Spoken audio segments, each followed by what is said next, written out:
Assalamualaikum warahmatullahi wabarakatuh dan selamat pagi.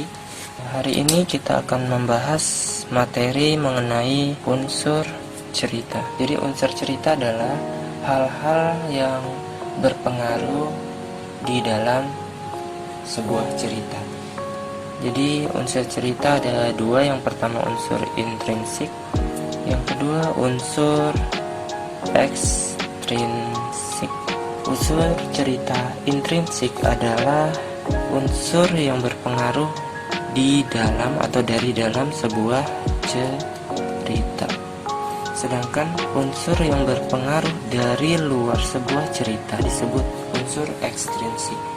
Unsur intrinsik ini dibagi menjadi beberapa bagian. Yang pertama tokoh, yang kedua penokohan atau biasa disebut watak, yang ketiga adalah latar.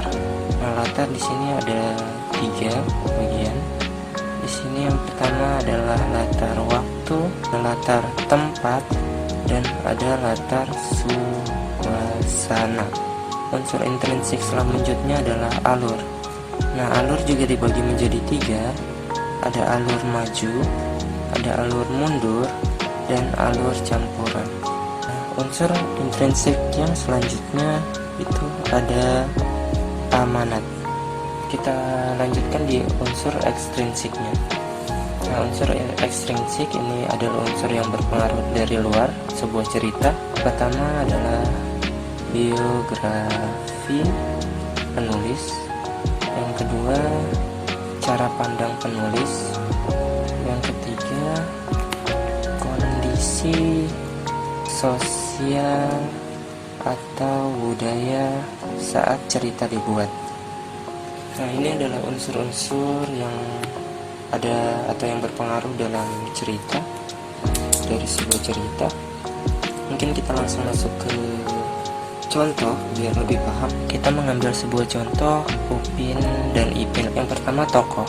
Tokoh ini adalah orang-orang yang berperan, atau kita sebut pemeran aja. Pemeran dalam sebuah cerita itu siapa saja.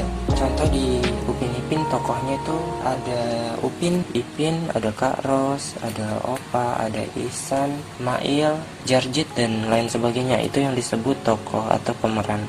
Jadi orang-orang yang berperan dalam sebuah cerita itu disebut tokoh. Yang kedua, penokohan atau watak. Jadi watak ini lebih ke arah sifat dari tokoh-tokoh. Contoh, Opa sifatnya itu bijaksana, penyayang. Kak Ros contohnya sifatnya pemarah. Walaupun pemarah, dia juga penyayang karena dia sayang adiknya walaupun sedikit dengan cara yang tegas.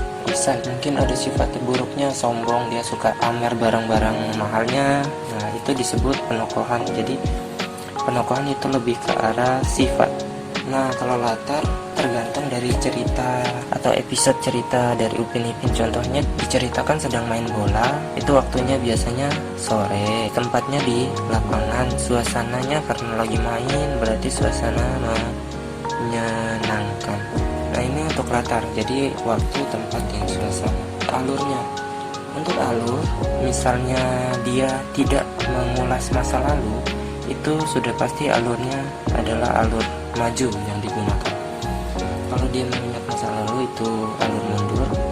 Jika hanya beberapa part atau beberapa bagian yang mengingat masa lalu, itu disebut alur campuran. Tapi biasanya di cerita ini lebih ke arah alur maju. Amanat ini pesan baik yang ingin disampaikan oleh sebuah cerita. Contohnya Upin Ipin menolong opanya berkebun. Jadi di situ pesan amanatnya apa atau pesan baiknya apa? Kita harus selalu membantu orang tua yang membutuhkan bantuan. Nah, itu adalah amanat. Jadi amanat intinya adalah pesan baik yang ingin disampaikan oleh sebuah cerita. Nah, kalau unsur ekstrinsik ini kita harus tahu biografi penulisnya. Jadi pembuat cerita Upin Ipin ini siapa, lahir di mana, tanggal lahirnya berapa, sukunya apa. Pokoknya biografi penulis itu yang berkaitan sama penulis. Cara pandang penulis ini bagaimana penulis memandang sebuah cerita untuk membuat tokoh Upin Ipin ini menjadi lebih menarik. apakah dia kaitkan sama budaya yang ada di sekitarnya atau kebiasaan-kebiasaan yang ada di sekitar lingkungan si penulis.